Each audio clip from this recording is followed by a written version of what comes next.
একটা social media post তাতেই কি যুদ্ধ শুরু হতে পারে?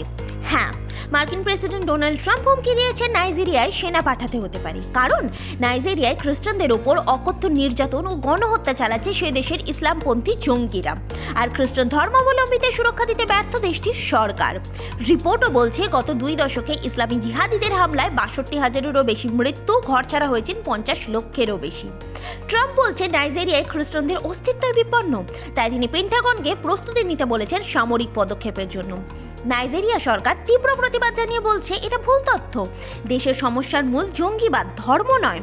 আর ঠিক এই সময়ে বিন্যান্সের প্রতিষ্ঠাতা সিজেড একটি বিতর্কিত পোস্ট করেন, নাইজেরিয়ার কর্তৃপক্ষকে কিডন্যাপার বলে আখ্যা দেন, পরে যদিও পোস্টটি তিনি মুছে ফেলেন।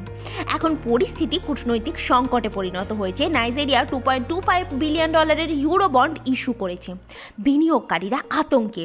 বিশ্লেষকদের মতে এটা কেবল ধর্ম বা মানবাধিকার নয়, এটা এক নতুন ক্রিপ্টো ভার্সাস ডিপ্লোম্যাসি যুদ্ধ।